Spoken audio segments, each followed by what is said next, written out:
By the way, finally, do you know your need? अंत में क्या आप अपनी आवश्यकता जानते हो? Matthew 6:8. मत्ती 6:8। Don't be like them, because your Father knows the things you need before you ask Him. Hindi. इसलिए तुम उनके समान ना बनो, क्योंकि तुम्हारा पिता तुम्हारे मांगने से पहले ही जानता है कि तुम्हारी क्या क्या आवश्यकताएं हैं। But God knows your need. Do you know your need? परमेश्वर को आपकी आवश्यकताएं मालूम है, लेकिन क्या आपको आपकी आवश्यकता मालूम है? What is the need God met without your asking? कौन सी आवश्यकताओं को परमेश्वर ने पूरा किया आपके बिना मांगे? John 3:16. यूहन्ना 3:16। He knew your need is reconciliation with God. और उसको आवश्यकता मालूम थी कि आप मेल मिलाप करें परमेश्वर के साथ। So without your asking, God sent His only begotten Son.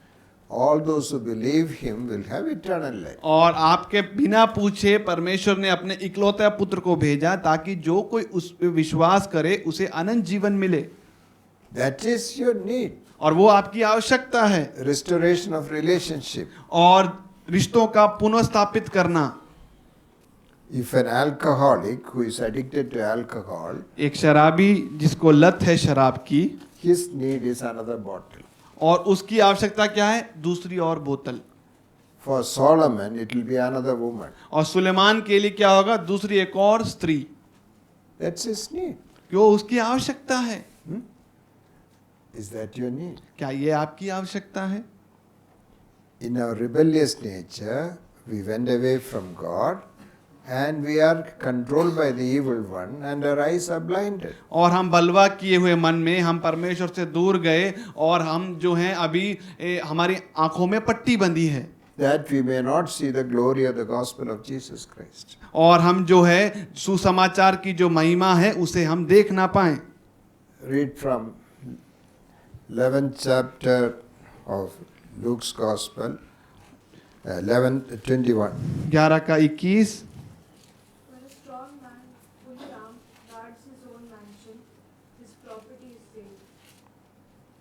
This is about devil guarding his house. और ये जो है शैतान जो है अपने घर को जो है सुरक्षा दे रहा है। When a strong man fully armed guards his own house, his possessions are undisturbed. जब बलवंत मनुष्य हथियार बांधे हुए अपनी घर की रखवाली करता है तो उसकी संपत्ति बची रहती है।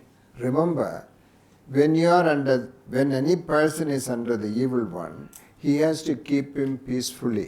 और जब भी कोई किसी बुराई के अधीन है तो उसको जो है शांति से ही रखना पड़ता है। So he gives them false comfort, तो उनको जो है गलत सांत्वना वो देता है false peace. और गलत शांति देता है। They are very happy. वो काफी खुश हैं। There is a happiness, there is a peace given like that. और एक खुशी है और एक शांति जो ऐसे दी गई है। 22. 22। When someone stronger than he attacks him and overpowers him, he takes away from him all his armor on which he had relied and distributes his plunder. पर जब उससे बढ़कर कोई और बलवंत चढ़ाई करके उसे जीत लेता है तो उसके वो हथियार जिन पर उसका भरोसा था छीन लेता है और उसकी संपत्ति लूट कर बांट देता है।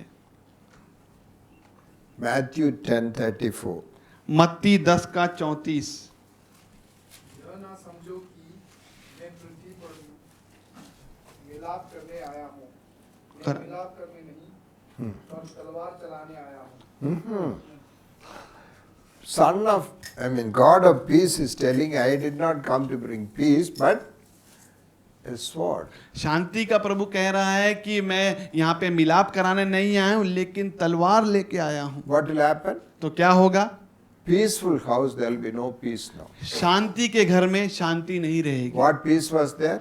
कैसी शांति थी? Wrong peace was there. गलत शांति थी। Pseudo peace was there. और जो दिखावे नकली शांति थी। If you continue in that, you will not turn to God. और अगर आप उसमें निरंतर आगे बढ़ते रहोगे तो आप परमेश्वर की ओर नहीं मुड़ोगे। So what he does? तो क्या करता है वो? disturb that peace. और जो उस शांति को पर उसको थोड़ा परेशान कर देता है। You were living in an artificial peace. आप एक बनावटी शांति में जी रहे थे। You made money, you accumulated, you were successful, and you were happy in that. आपने पैसा बनाया, इकट्ठा किया और उसमें आप खुश थे। But you are going in the wrong direction. लेकिन आप गलत दिशा में जा रहे हो। That treasure will be stolen, moth-eaten, and rusted. और वो धन जो है उसे काई और कीड़ा खा जाएगा और वो नाश हो जाएगा। The word of God says that. और परमेश्वर का वचन वो कहता है, When you listen to that, जब आप उसे सुनते हो there is some disturbance. और सब कुछ जो उथल पुथल आपके अंदर होती है, What I have been doing, मैं क्या कर रहा था, was it all foolishness? क्या ये सब मूर्खता थी? He disturbs the peace. और आपके जो शांति को वो उथल पुथल कर देता Now है। it is up to you और ये अभी आपके ऊपर है to continue to listen to the word of God. और कि आप निरंतर परमेश्वर के वचन की ओर सुने। But soon you will say, maybe a momentary disturbance came, I was doing right. तो आप सोचोगे तो कुछ क्षण भर का उथल पुथल था, जो मैं कर रहा हूँ वो सही है। You will give explanations and go back again. और आप इसका वर्णन करोगे और फिर वापस चले जाओगे। How will you continue? आप कैसे इसमें आगे बढ़ोगे? Go back, spend time, let the Spirit of God teach. और आप वापस जाओ, समय बिताओ और परमेश्वर की आत्मा आपको सिखाए। If He convicts you of something, अगर आपको वो दोषी ठहराता है किसी चीज का, don't argue, उससे बहस ना करो, don't join a group, एक झुंड में शामिल ना हो जाओ, don't joke about it, उसका मजाक ना उड़ाओ, don't postpone, उसको टालो मत confess that before God. और परमेश्वर के सामने उसका अंगीकार करो। Repent, मन फिराओ, change your ways. अपने मार्गों को बदलो। Okay. That's up to you. और ये आपके ऊपर है।